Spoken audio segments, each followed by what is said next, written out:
Olá, tudo bem? Graça e paz do Senhor Jesus. Estou aqui para fazer um convite muito especial para vocês, para participarem da Conferência UMA. Conferência UMA 2021, que terá como tema principal Missão em Movimento, o Deus de todas as cidades. A palavra de Deus é clara em dizer para a gente, Mateus capítulo 9, versículo 35, Jesus percorria todas as cidades, pregando o Evangelho do Reino de Deus. Sua igreja também é chamada de igual modo a pregar o Evangelho em todas as cidades, em todos os povoados, em todos os lugares. Na Conferência UMA 2021, nós vamos refletir sobre essa nossa importante missão e você é o nosso convidado para participar dessa conferência. Por isso, acesse agora mesmo o hot site conferenciauma.org e se inscreva para participar com a gente. Confira lá no hot site a programação do dia e todas as novidades da conferência. Te esperamos na Conferência UMA 2021.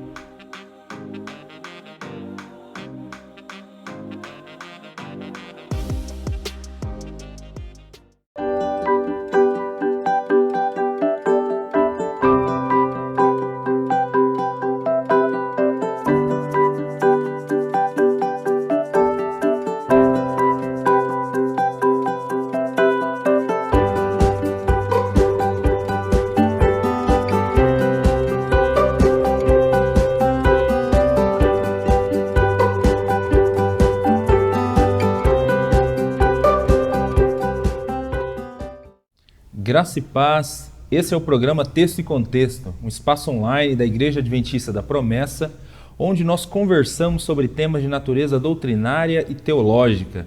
Eu sou o pastor Eleilton e é uma alegria ter você por aqui. Durante os programas desse mês de outubro, nós temos falado aqui sobre a mensagem da Reforma Protestante, temos conversado um pouco sobre os 5 solas, falamos aqui sobre somente a Escritura, somente a graça, somente a fé, e hoje vamos continuar nossa série de estudos sobre esse tema. E nós temos a alegria de ter conosco aqui 2 pastores amigos que já participaram outras vezes do programa Texto e Contexto e vão nos ajudar também no programa de hoje, na nossa conversa sobre o Somente Cristo. Antes de eu falar quem são os pastores, quero desafiar você a compartilhar o link desse programa. Compartilhe aí com seus amigos, familiares, para que mais gente seja abençoada com o conteúdo do programa Texto e Contexto. Pois bem, nós temos a alegria de ter conosco aqui pastor Adailson, pastor Kennedy. Muito obrigado pela presença de vocês aqui mais uma vez para a gente passar um tempo junto, conversando a respeito desse tema tão importante. Graça e paz, pastor Eleilton, Kennedy, e a todos os irmãos que nos assistem, né? Que a gente tenha também aqui uma excelente reflexão sobre esse tema. Amém. Amém. Paz, pastor Eleilton, pastor Adailson, paz, meus irmãos. Uma alegria mais uma vez poder estar aqui. Esse tema maravilhoso, né? Deus possa nos dar aqui um bom estudo. Amém. Bom, nós temos falado então durante esse mês de outubro sobre os 5 solas, né, que surgiram por conta desse movimento chamado Reforma Protestante. Esse mês de outubro completa-se 504 anos, né, desde a Reforma Protestante. Por isso, então, temos conversado a respeito desse tema. Pastor Adailson, em todos os nossos programas, nós temos tentado aqui, nem que seja de maneira breve ou sucinta, tentar dar algum pano de fundo a respeito de alguma coisa que estava acontecendo lá na época que eclodiu a Reforma Protestante com o Martinho Lutero. E eu queria que você falasse um pouquinho para a gente sobre isso também, né, sobre esse pano de fundo da época do Lutero, e especialmente a respeito do número de mediadores que a igreja possuía na época do Lutero, né? Número bem baixo de mediadores que havia na época do Lutero, que formou o pano de fundo para surgir esse Somente Cristo, né? ou Solus Christus, é assim que fala? Solus Christus. Solus Christus, né? Essa expressão latina que significa somente Cristo. E já fala para a gente o que significa também o Somente Cristo. Então, o que a gente observa é que na Idade Média, a igreja ela havia constituído vários santos, né? Várias pessoas com o título de mediador. Então você vai ter Maria, né? Você vai ter os santos, né? Que eram canonizados na Igreja Católica, todos eles prefigurando como mediador, aquele que fazia mediação entre o homem e Deus. Então você vai ter uma infinidade de santos canonizados e que a igreja daquela época ela era ensinada a buscar nessas figuras, né, a mediação com Deus. E é interessante porque até hoje a gente observa um pouco um resquício disso, né? Você ainda vê em adesivo de carro, né? A frase, pede à mãe que o filho atende, né? Que é um resquício aí, é um resquício dessa ideia lá que Lutero enfrentou. Quando Lutero aparece, você tem essa realidade na igreja. E isso está frontalmente contrário ao ensinamento das Escrituras. É isso que Lutero observa, né? Você tem um panteão de mediadores entre o homem e Deus, e quando Lutero chega, Lutero observa que isso está inadequado com o que as Santas e Sagradas Escrituras ensinavam, né? Até mesmo aquela ideia do padre como vigário de Deus, que tem a autoridade mediante a confissão de pecado e a prescrição de uma penitência a retirar pecado, até isso era estranho, como é estranho ao ensinamento do Evangelho. Então você vê que esse era o pano de fundo, né? Quando Lutero ele começa a acender, ele vê que tem alguma coisa errada, né? Não é isso que a Bíblia ensina. E aí Lutero ele faz essa reformulação da fé, né, que é somente Cristo Jesus, né? Quando a gente lê um texto, eu gostaria até que a gente fizesse leitura, que é de Timóteo, né? Só para a gente ver que é Timóteo, 1 Timóteo 2, né, 5. Eu acho que aqui a gente tem essa verdade, né, das Escrituras. Olha o que diz o texto. Pois há um só Deus e um só mediador entre Deus e os homens, o homem Cristo Jesus. Então olha que pelo texto das Escrituras, Jesus não é um mediador, não é outro mediador. Jesus Cristo, ele é o único, né? E é isso que Lutero traz de novo para o centro da igreja, né? Jesus não é mais um mediador, Jesus não é para somar aquele panteão de mediadores que a igreja ensinava à comunidade. Não, Jesus é o único, porque quando você volta para as Sagradas Escrituras, o que você tem é isso, né? É Jesus como o único mediador entre Deus e o homem. E a gente vai ver que os próprios reformadores, né? Todos eles ensinaram isso. Lutero mesmo dizia que Jesus ele é o centro e a circunferência, né, do Evangelho, das Escrituras.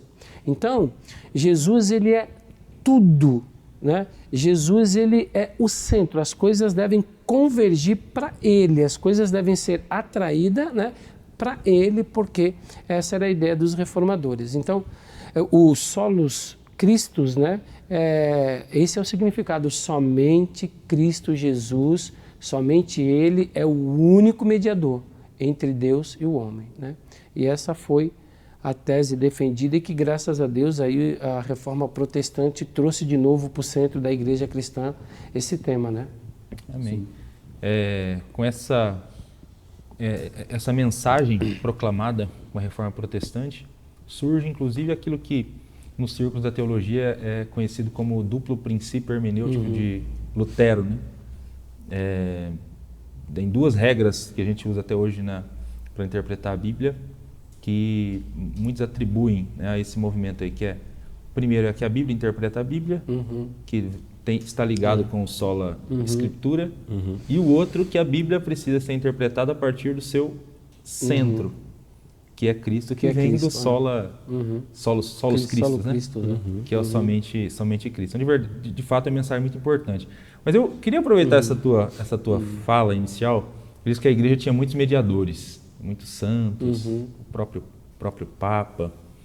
É É lógico que talvez com uma força um pouco menor do que era na época na Igreja Católica, mas eu tenho a impressão que existem algumas comunidades evangélicas hoje, até talvez de linhas, isso é mais evidente nas de linha mais neopentecostal, mas talvez até nas pentecostais se vê isso, às vezes algumas figuras, né, que às vezes são tratadas como se fossem mediadores mesmo, né? Então, precisa tomar cuidado, né, com essa dependência exagerada, né, de alguém.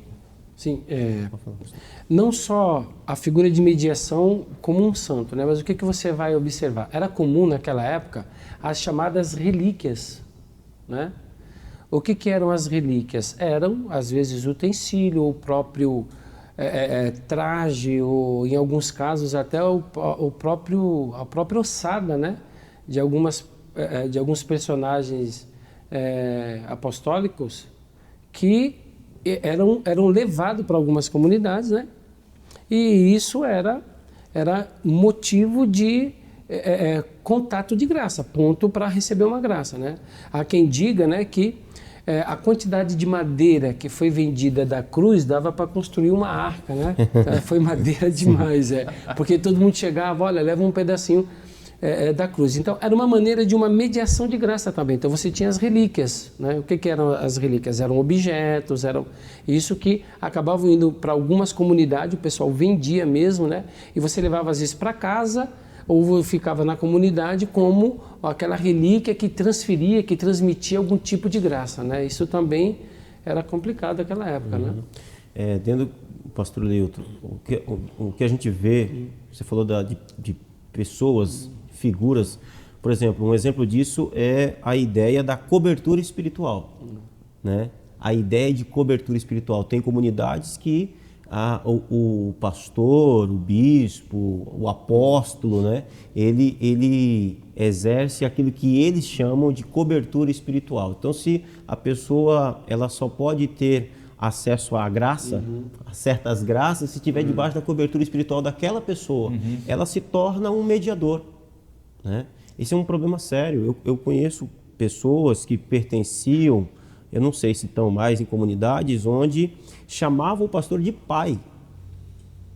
Era a ideia do sujeito ser um pai espiritual mesmo, no sentido de ter uma autoridade sem lógica sobre a vida da pessoa, a ponto daquela figura, aquele líder espiritual, ele dizer o que as pessoas fariam com as suas vidas ou não, né? Decisões do dia a dia.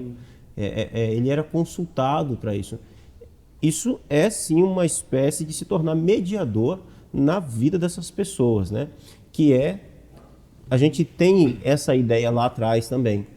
Né? Então isso é muito, muito sério, muito terrível. Comunidades assim são comunidades doentes e não são comunidades cristãs e muito menos bíblicas. É isso aí.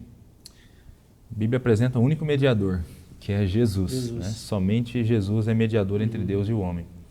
Bom, o que reforça essa verdade, né, de que Cristo é o único mediador, também, né, são alguns ofícios que a Escritura Sagrada ela apresenta e que eram muito importantes no Antigo Testamento, são os ofícios de profeta, sacerdote e rei, né? Eram 3 representantes do povo que a gente tinha aqui no Antigo Testamento e que, a partir de uma leitura do Novo Testamento, parece que todos esses ofícios agora se cumprem em Cristo Jesus. Então, queria que a gente explorasse um pouco essa doutrina, né, que é muito presente em teologia sistemática, quando se estuda sobre Cristo, essa ideia de Cristo como profeta, sacerdote e rei, porque eu penso que explorando essa doutrina, ela vai reforçar muito mais ainda essa ideia de somente Cristo mesmo como mediador, de que Cristo é o que nós cristãos precisamos. Aí eu queria que o pastor Kennedy então falasse um pouco para a gente de Cristo como profeta. Cristo como profeta. Sim. A gente começa lá do Antigo Testamento, né? Eu quero ler alguns textos onde mostram que o Messias ele cumpriria essa função de profeta, né? Um dos textos mais conhecidos é o do texto de Moisés, né? O próprio testemunho de Moisés, em Deuteronômio 18:15, ele vai dizer: o Senhor seu Deus levantará um profeta como eu do meio dos seus irmãos israelitas. Deem ouvidos a ele. Né? Fantástico essa fala de Moisés aqui, né? Então aqui Moisés já está falando a respeito de que o Messias, quando viria, ele exerceria essa função de profeta, né? É a ideia de falar da parte de Deus com a autoridade dada por Deus, né? Nós temos outros profetas nas Escrituras, mas Jesus é o profeta por excelência. Ele não apenas fala da parte de Deus, mas ele é o próprio Filho de Deus, ele é o próprio Deus que fala, né? O autor aos Hebreus coloca isso no início da sua carta de forma muito clara, né? No passado, Deus falou através dos profetas, mas nos últimos dias falou-nos através do Filho, né? Esse Filho é profeta. Esse Filho e o próprio ministério de Jesus está sempre afirmando isso. Olha, o que eu falo, não falo de mim mesmo, né? Eu falo aquilo que o meu Pai mandou falar. Então, ele está ali exercendo a função de profeta. Tem outro texto que mostra, que é o testemunho também do próprio Evangelho, né? Marcos, capítulo 6, verso 15, a gente vê que a gente tem aqui um outro texto que fala a respeito disso. Diz assim, eu estou lendo na NVT, outros diziam, é Elias, ainda outros diziam, é um profeta, como os profetas de antigamente. Então as pessoas olhavam para Jesus, a sua postura, o seu ministério, e identificavam nele características dos profetas, né? Então ele era identificado pelo seu próprio tempo como um profeta. Aliás, a comunidade judaica do tempo de Jesus não teve problema de reconhecê-lo como profeta. Eles não aceitavam ele ser filho de Deus, ser Deus. Ser o Messias. Ser o Messias, né? Mas eles aceitavam, até hoje, né? O judaísmo tem Jesus como um profeta, né? Então, aqui nós temos o testemunho dos evangelhos. E aí nós vemos o próprio Jesus também, ele vai falar de si mesmo, né? Em Mateus 13:57, ele vai dizer, e sentiam-se muito ofendidos. Então Jesus lhe disse, um profeta recebe honra em toda parte, menos em sua cidade e em sua própria família. Então ele está falando de algo ali que ele estava sendo rejeitado, ele está dizendo que ele é um profeta, né? Então ele está assumindo aqui o seu ministério profético. E a gente tem muitas outras palavras que mostram Jesus como profeta. Então, solos Christus, porque ele é aquele que fala da vontade do Pai a partir do Pai. Então, por que somente Cristo? Porque somente a sua palavra, é a sua profecia. Quando nós colocamos qualquer outra profecia que não advém dele, né? Qualquer outro profeta que não advém dele, a gente está colocando outro como Cristo, né? Outro como Cristo. Então, a gente não tem que ter nenhum profeta, nem espírito de profecia. Se tiver essas coisas, Cristo, a ideia de solos Christus não existe mais, acabou, porque você está recebendo outra revelação, né? Não, Cristo é o profeta por excelência, fala da parte de Deus com a autoridade de Deus. Amém. O que eu acho interessante é que assim, essa figura de mediação que a gente encontra em todo o Antigo Testamento, que é o profeta, né? É o Navi, ou o Roê, aquele que fala, ou aquele que vê. Dentro da pedagogia do Antigo Testamento, ela é bem massificada. Fica claro para eles que o profeta é a voz de Deus. O profeta é o porta-voz de Deus, né? Fica tão claro que você vê que os reis vão consultar o profeta, né? Uhum. Fica claro que a comunidade vai consultar o profeta. Por quê? Porque a comunidade vê no profeta a voz de Deus. Porque ele fala em nome de Deus. Porque ele tem a palavra de Deus. Naqueles tempos, a gente não tem as escrituras, né, para a gente consultar. Você tem o desenvolvimento das escrituras. E mesmo assim, você não tem ela massificada do jeito distribuída como a gente tem hoje aqui. Então, essa ideia, ela pegou, né? É um ensinamento de Deus, né? Só que o profeta é o porta-voz. Então, se nós queremos ouvir a voz de Deus, nós vamos até o profeta. Ele é a figura de mediação. É ele que faz essa mediação entre o homem e Deus, né? E isso, para Israel e para as Escrituras, fica claro. Aí vem a ideia que o pastor Kennedy explicou muito bem, né? Que é Jesus sendo reconhecido como o profeta, porque lá o texto de Moisés, ele é claro, Deus levantará um profeta semelhante a mim, a ele ouvireis em tudo, né? Então, todo mundo reconhece, né? A comunidade judaica daquela época poderia ter problema com o fato dele ser Messias, né? Mas profeta não, né? Profeta não. Então, essa figura de mediação, esse mediador, né? Jesus, ele aparece como sendo ele também. Então, ele é a voz de Deus para o homem, né? Sim. E o Solos, como o pastor Kennedy falou, Solos Christus resgata isso também, né? Colocando, identificando e mostrando para a igreja que o profeta, a voz de Deus, né? Para a sociedade, para a comunidade de fé, é Cristo. Amém. Quer conhecer a vontade de Deus para a sua vida? É Jesus, né? Cuidado para não ficar correndo atrás de outros mediadores, né? Ter a sua vida toda baseada em uma profecia aqui, uma profecia ali. Nós acreditamos, Deus até fala, ele fala por meio de profecia, esse é um dom que existe, mas nenhum de nós é aconselhado na Escritura Sagrada a ficar correndo atrás de e pautando a nossa vida por profecia. Se Deus quiser falar com você por esse expediente, ele vai falar, mas a gente pauta a nossa vida, né, pela palavra de Deus, né, conforme revelada, e Jesus é o clímax dessa e tem mais revelação. Um detalhe, pastor. A gente crê no dom de profecia, mas é sempre importante ressaltar uma coisa. O dom de profecia, genuinamente usado pelo Espírito Santo na vida de alguém, nunca irá contra a palavra de Cristo. Se o que está sendo profetizado vai contra o profeta, Cristo, como profeta, como a palavra dele, esquece. É isso aí. E tem que tomar muito cuidado também para que nunca o dom de profecia também faça a pessoa, né, que é usada se transformar numa personalidade, né, que seria mediador. Mediador. Que é terrível para a igreja. É somente terrível. Cristo, somente Cristo.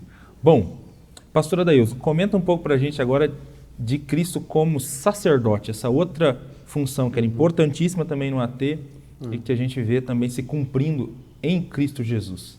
Então, faz parte dessa pedagogia de Deus, né, de mostrar para a comunidade quem de fato fazia a mediação, né? Então, no ministério levítico você tem a figura do sacerdócio, né? O sacerdócio todo passa pela casa de Levi.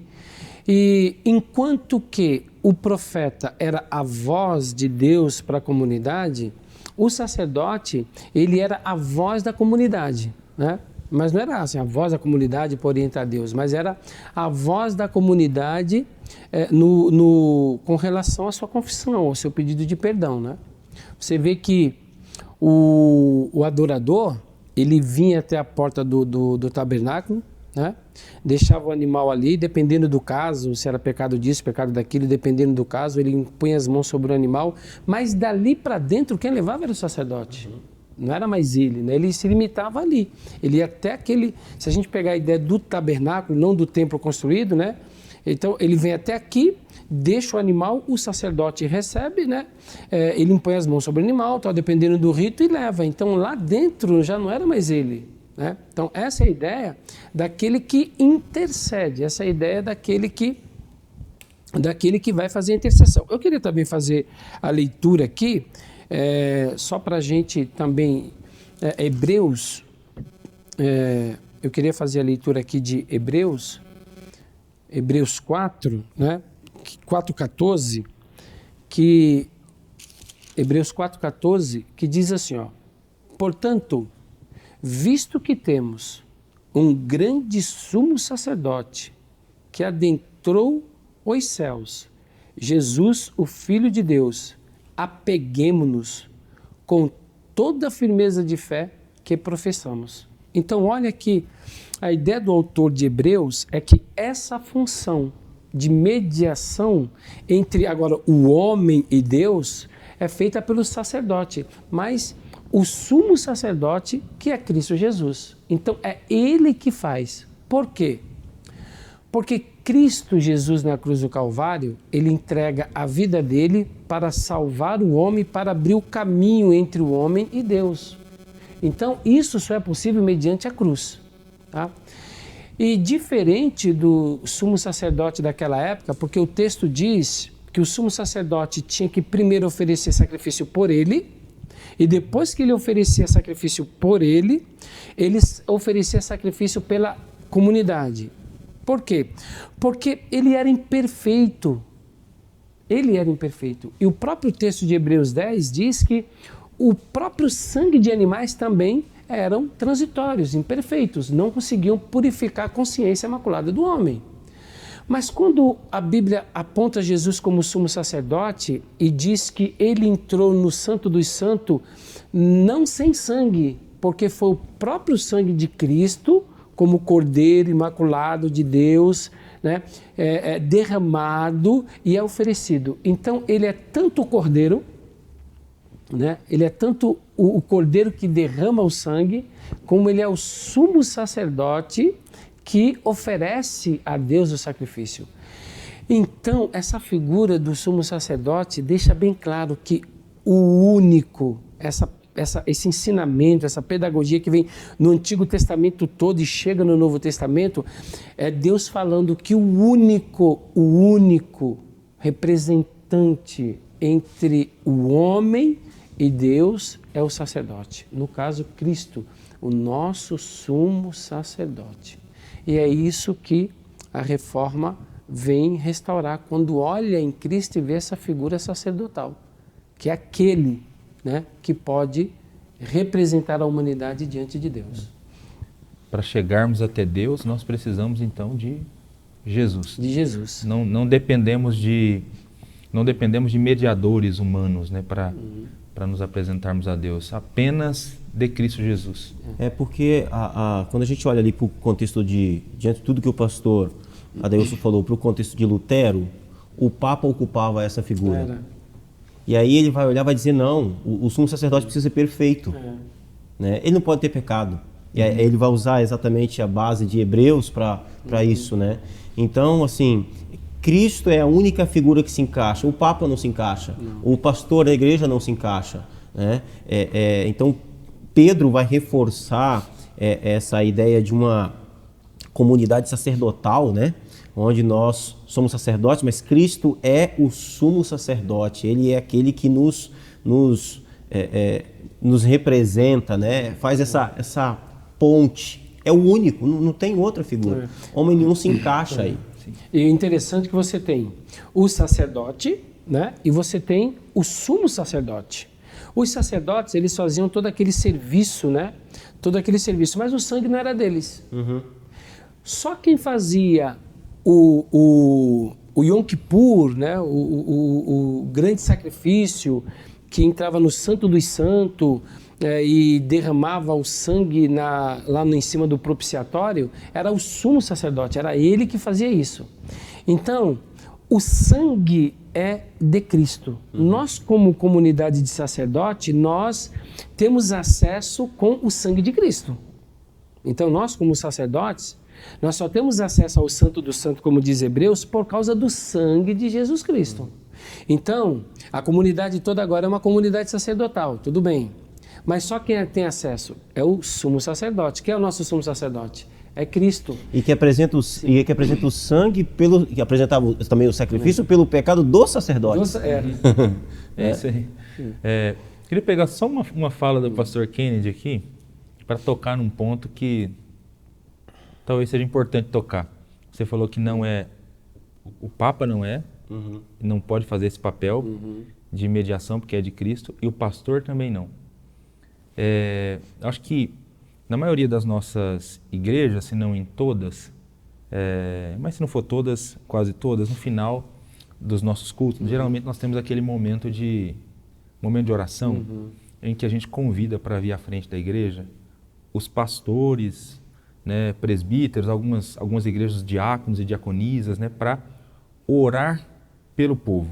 Né, e as pessoas vêm à frente para receber essa oração. Acho que é importante dizer, né, que quando nós estamos fazendo isso, nós não estamos querendo sugerir que essas pessoas são mediadoras e que as pessoas que estão participando do culto, elas só poderão ser abençoadas por Deus se receberem a oração dessas pessoas que estão ali à frente. Porque não é essa a ideia, essa não é a função. Porque nós não acreditamos que essas pessoas aqui são mais abençoadas, têm um contato mais linha direta com Deus. Né? Qualquer crente pode orar pelo outro em nome de Jesus e ser ouvido e Deus atender a oração.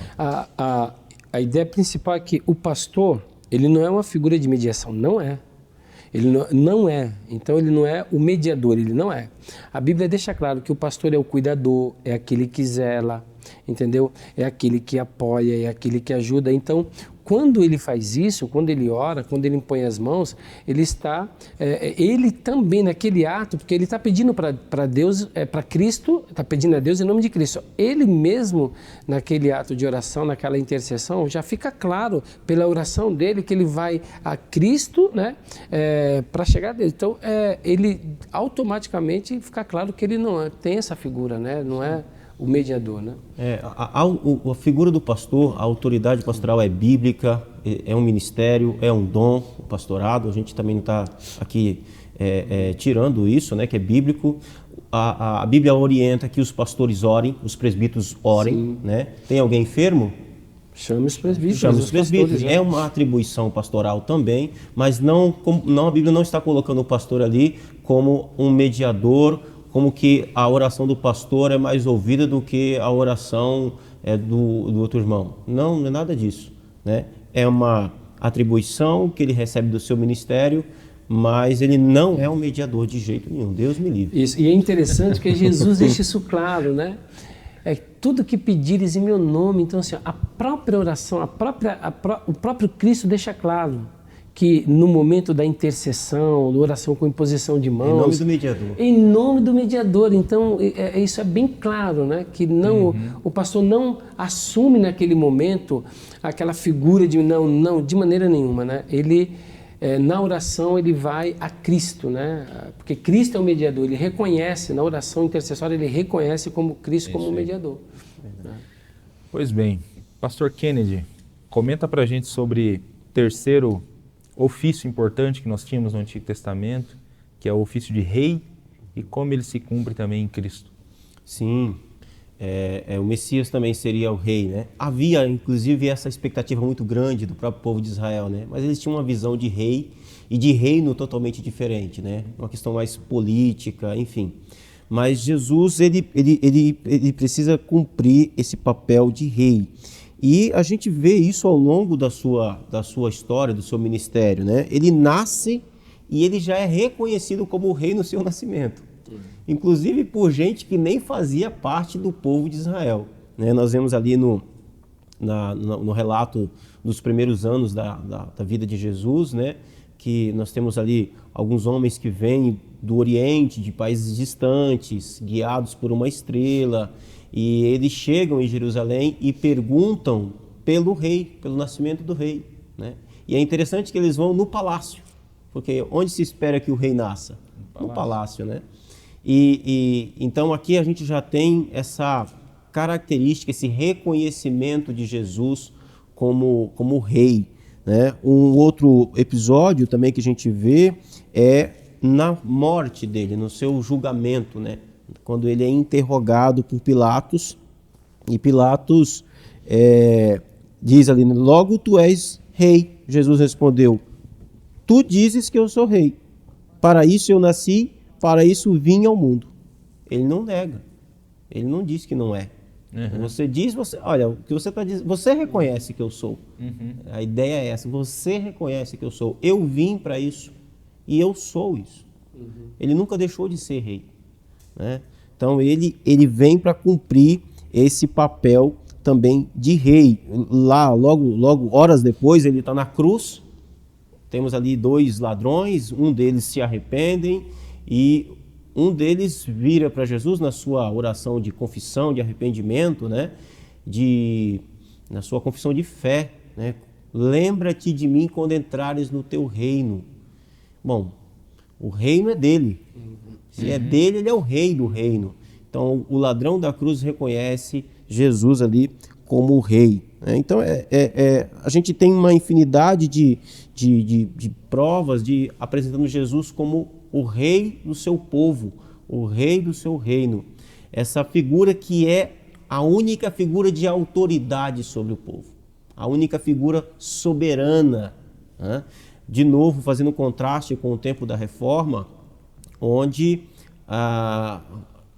você tinha o papado como soberania sobre a igreja, né? Era interessante que naquela época a igreja determinava os governantes e os reis do próprio boa parte do mundo, né?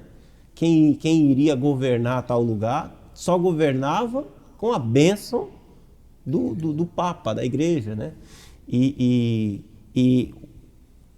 As autoridades da igreja, elas haviam assumido para si essa autoridade sobre o povo de Deus. E a Reforma vem batendo contra isso. Não, o único rei da igreja, o único rei do povo de Deus é Cristo.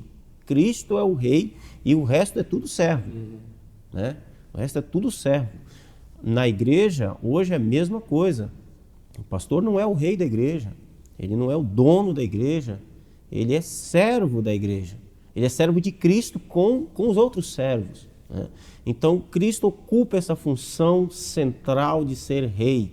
E hoje isso fica muito mais evidente do que nunca. Ele está sentado no trono, né?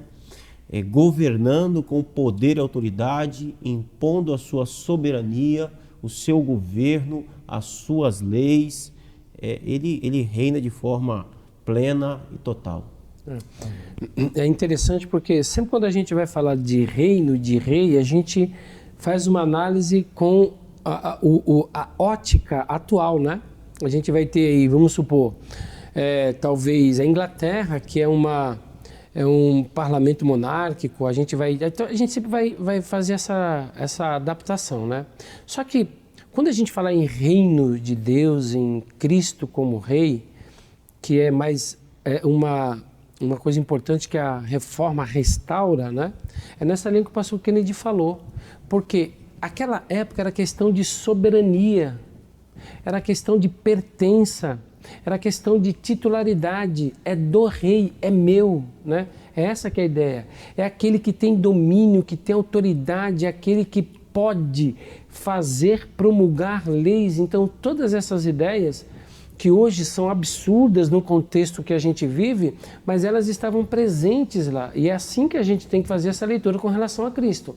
Você pode ver que o próprio Evangelho diz para os pastores, para a gente pastorear, não como sendo dominadores do rebanho, né? Por quê? Porque esse rebanho tem dono. E não é só o rebanho que tem dono, o mundo tem dono. Dos céus, do Senhor é a terra, os céus e sua plenitude, o mundo e tudo que neles habitam. Então isso é soberania.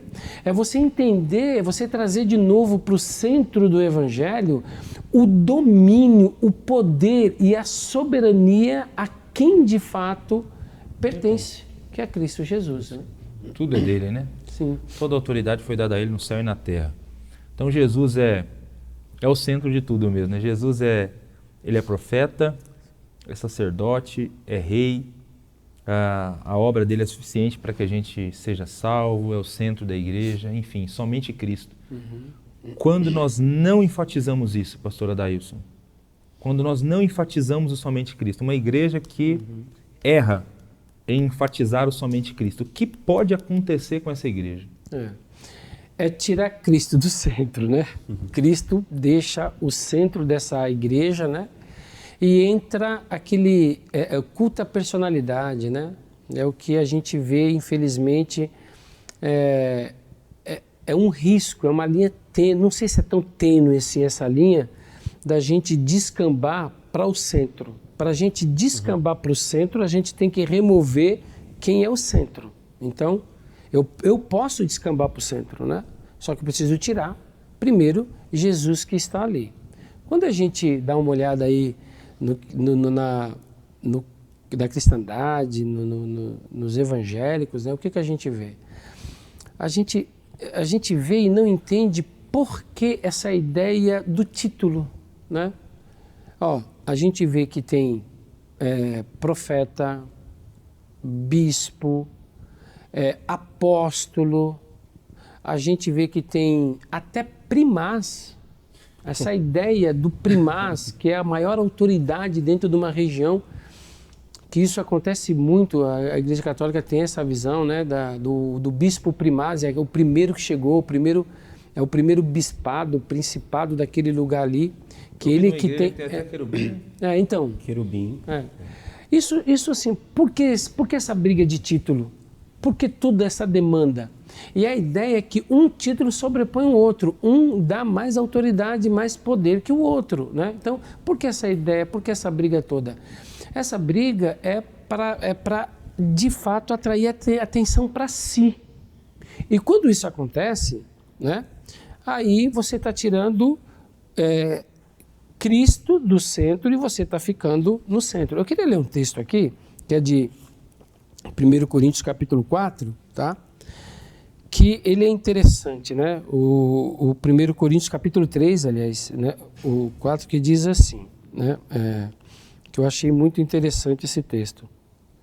Porque ainda são carnais, porque visto que há inveja e divisões entre vocês, não estão sendo carnais e agindo como mundanos?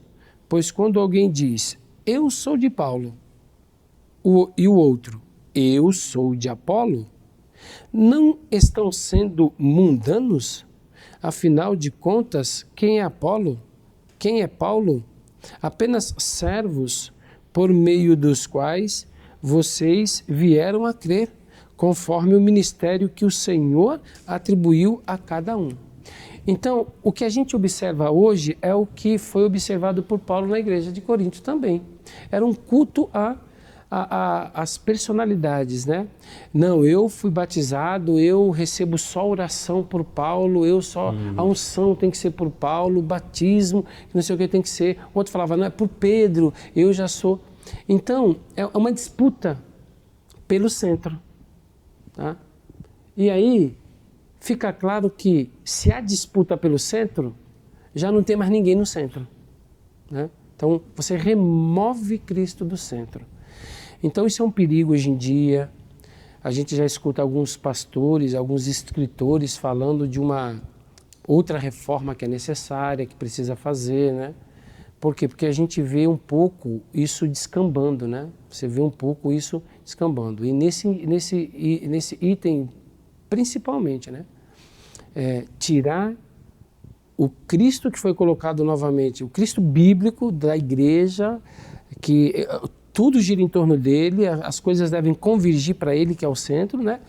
Tirar ele do centro que a reforma colocou. Hoje parece que esse movimento de querer tirar Jesus do centro, ele é claro, né? Isso é triste, né? Para a igreja de hoje. Terrível mesmo esse culto à personalidade, essa briga por títulos, por posições. Mas realmente isso só acontece quando Jesus não está no centro da igreja, né? Quando Jesus não está no centro da igreja, todo tipo de heresia e de culto à personalidade acaba invadindo a igreja. O que acontece, pastor Kennedy, então, vou inverter a pergunta agora. Quando Cristo é colocado no centro da igreja, quando ele não está no centro, a gente já ouviu aqui um pouco do que pode acontecer. E o que pode acontecer quando Jesus está no centro? Boa. O pastor Renato Vargens, né? É um pastor carioca. Ele escreveu um livro chamado Reforma Agora e ele elenca aqui alguns pontos que eu quero destacar para responder essa pergunta. Então ele diz o seguinte, que uma igreja cujo foco, o púlpito é Cristo, experimenta saúde espiritual em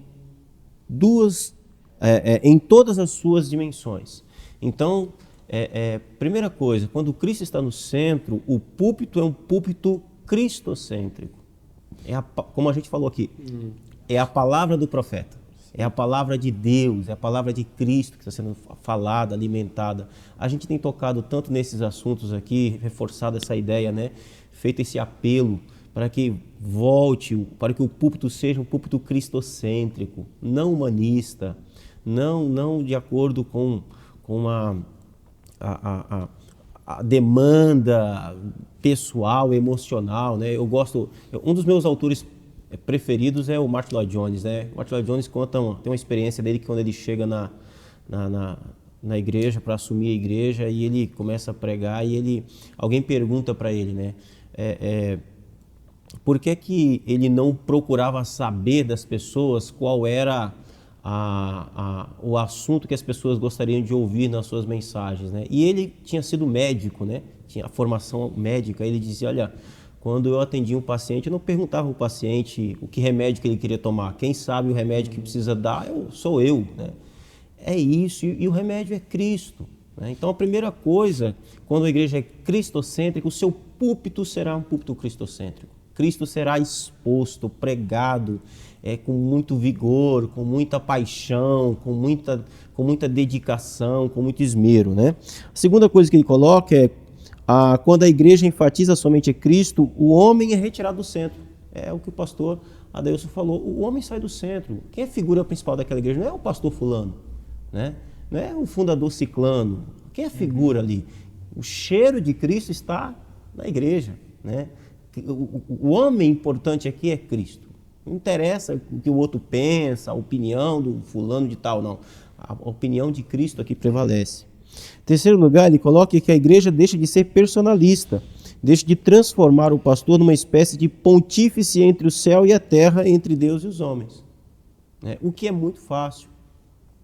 Nós temos a inclinação, nós seres humanos temos a inclinação de tentar materializar a fé, sim, sempre, né? De colocar ela palpável em algo. Então, às vezes as pessoas exercem fé no pastor, na irmãzinha da revelação, né? No irmão que profetiza. Não. Quando o foco é Cristo, ele é o personagem principal. A igreja também abandona o sincretismo. Quando Cristo está no centro, a igreja abandona o misticismo e evangelhos estranhos. É sempre uma nova moda, é sempre um negócio novo, é um negócio meio... De novo, o ser humano é muito voltado também ao misticismo, ao ocultismo, né? Então, mas quando Cristo é o centro da igreja, essas coisas desaparecem, porque o evangelho é pregado. Em último lugar, ele fala que a igreja abandona o ecumenismo. Existem igrejas que creem que todas as pessoas serão salvas, independente do credo ou religião, em nome do amor. Tem muito isso, né? O amor hoje virou... A base, a fé foi tirada do lado... E o amor entrou. O amor entrou, né? Enfim, ele diz não. Ele diz que a igreja, quando ela está centrada em Cristo, quando Cristo é o centro, é o eixo da igreja, o ecumenismo ele não encontra espaço na igreja, não encontra espaço. Em último lugar, ele diz que quem prega somente a Cristo jamais pregará a salvação por obras, né? O legalismo sai, né, da igreja e você tem uma igreja saudável. Quando Cristo é o centro da igreja, a igreja tem saúde. É uma bênção, é uma bênção. Os dons são exercidos com sabedoria na igreja, né? O Espírito Santo opera de forma poderosa na igreja, porque uma das funções do Espírito Santo é glorificar quem Cristo é. Então, se Cristo sai dali, no lugar da ação do Espírito Santo vai entrar o misticismo. Uhum. Né? Mas se Cristo está sendo adorado, ele é o centro daquela comunidade, então é uma bênção, é uma igreja cristocêntrica, uma maravilha. Amém. É isso, irmãos e irmãs, estamos chegando ao final do nosso programa Texto e Contexto de hoje, e a gente louva a Deus aí por esse papo que nós tivemos hoje a respeito de Cristo Jesus. e desse postulado da reforma, né, de enfatizar a pessoa e a obra do Senhor Jesus Cristo. Eu queria pedir para o pastor Adailson dar uma palavra final, os que estão nos ouvindo, e na sequência o pastor Kennedy orasse a Deus por nós, enquanto o pastor Adailson pensa aí na palavra final para os que estão nos ouvindo. Enquanto o pastor Kennedy falava, eu lembrei daquele texto de Paulo em 1 Coríntios, quando Paulo fala que o tempo em que ele esteve ali entre os coríntios, ele pregou Cristo e Cristo crucificado. E esse crucificado. É isso, era o tema de Paulo. Ele não se cansava de pegar sobre esse tema, né, pastor Adeus? Não se cansava. Por favor.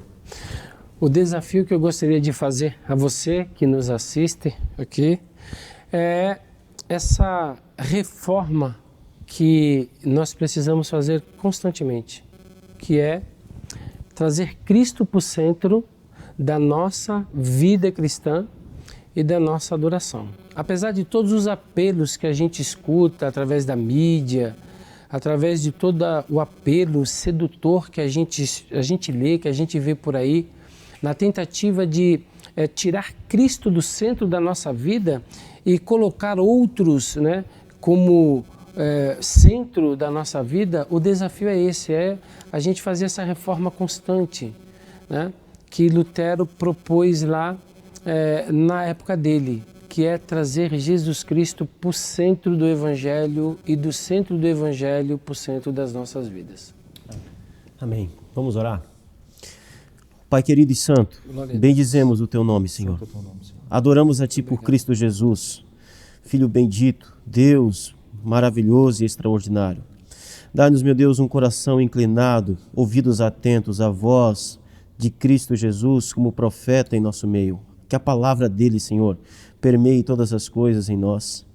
Curve, meu Deus, os nossos joelhos, curve, meu Deus, a nossa fronte diante da soberania de quem Cristo é, Rei sobre nós. Aleluia. Que nós venhamos, meu Deus, sempre a Ele como o nosso sumo sacerdote, aquele que se apresenta diante de Ti com o seu próprio sangue para perdão dos nossos pecados, que nos representa diante de Ti, ó Deus Santo.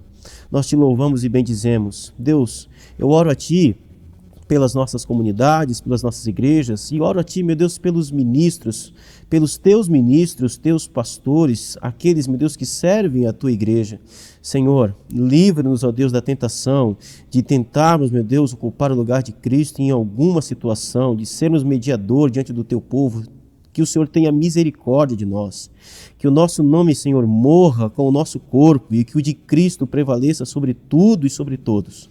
Em nome de Jesus, ó Deus, nós Te pedimos, Pai. Amém e amém. Amém. Glória a Deus. Amém. Obrigado, pastores, por mais essa ajuda.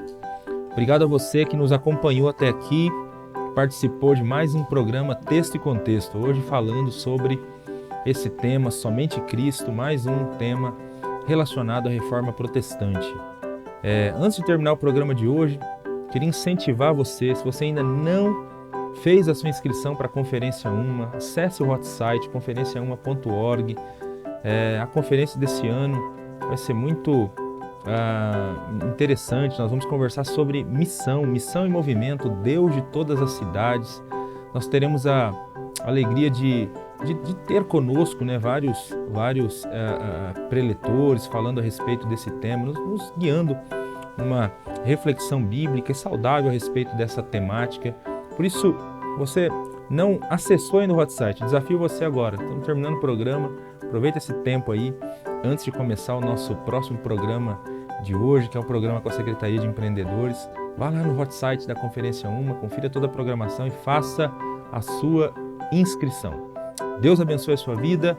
Próxima semana estaremos juntos novamente com o nosso último programa dessa série sobre a Reforma Protestante.